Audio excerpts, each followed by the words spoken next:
big time here. This is NBC. Well, that's pretty cool. Okay. All right, when you were covering the White House, I know you did the first 100 days of the president. We're almost at 100 days. What's it been like? I think this one of the interesting things about this job is we get to watch history, stand back, take the long view. I was just asked today, what's the dynamic since 9/11? The great thing about that answer is it's why we have historians. Our attention span has shrunken so much. There's almost pressure to sum it up. What'd you think? What did you think? What are we seeing? What are we witnessing? That's why I love history books. I can take 2 decades off, wait and read what some smart person says about it later. Did you enjoy the process? Jimmy, hold on a second. Thank you. Strike the bottle. Okay.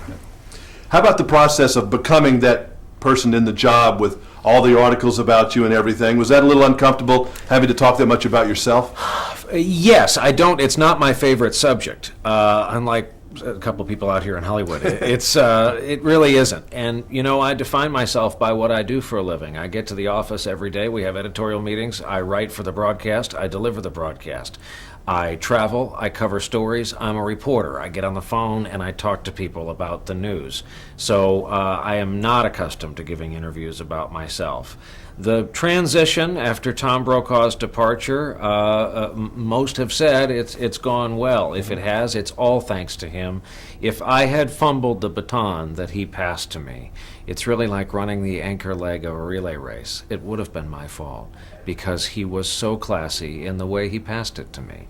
Here's a guy who said, this is when I'm leaving. I'm comfortable with my life. I had a great run. So any success I'm enjoying right now, I think, is thanks in large part to how Tom handed it off.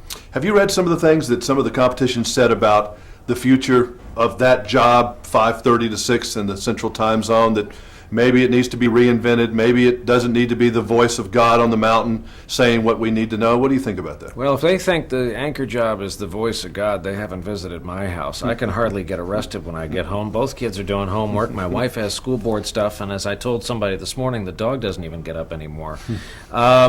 Look, it's simplification. We only have but a few minutes out of that half hour when you take out commercials. Yeah. My job's to put news on the air.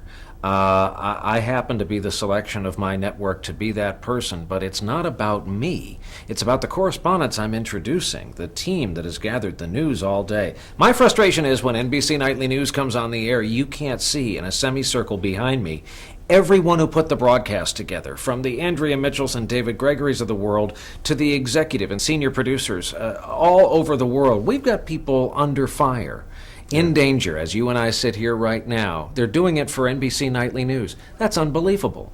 Those are the people I wish were getting as much credit. But the format we're using is a single anchor, a ton of correspondence. It has worked for us, and I'd argue it continues to. Are the shows like Dateline and other shows a little bit more worried about the idea of slant than you guys are? Or do you deal with it every day about taking a position one way or the other? I can only speak for the broadcasts at NBC. Everything we do in television journalism at NBC is put through a series of filters and traps. In my own mind, when I'm writing what I'm going to say for nightly news, I always try to see it from every possible ideological viewpoint. And then I put my copy in the computer, and then it is seen by other people in the newsroom. I insist on that before it airs, just to cleanse it of any slant. And the same system is true at Dateline, the Today Show, all of our broadcasts.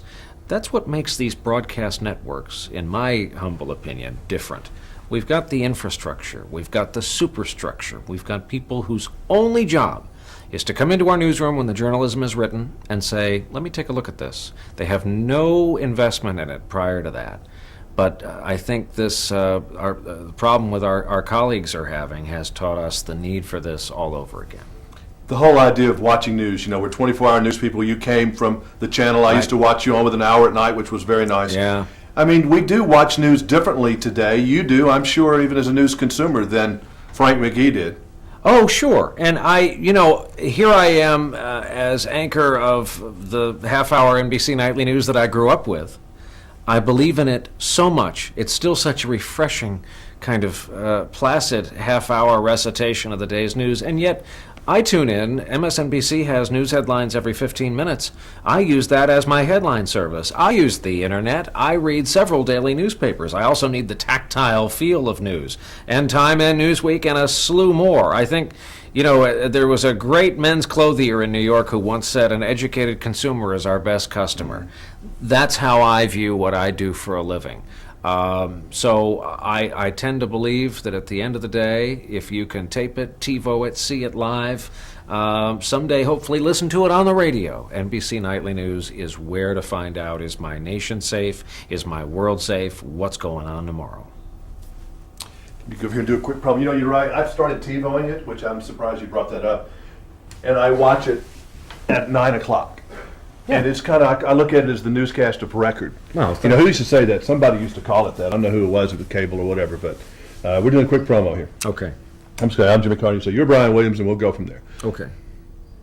I'm Jimmy Carter. And I'm Brian Williams. And tonight at 6, we'll talk about the NBC Nightly News from Hollywood. This guy is in Hollywood today. You're not auditioning for anything, are you? No, Not that but we I know saw of, some but- people behind the couch. Yes, okay. Worries me.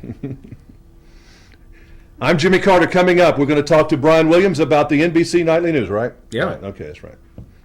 All right, that won't make you look too bad. We'll have a little humor. We got one more. One more contestant's coming. MS. Nice seeing you. Very good to see you. I need to go where it's cool now. Yeah, Yeah, Brian's so do I. sitting down. I'm sitting? MSNBC's One down. more. Oh, God. Do they have air conditioning?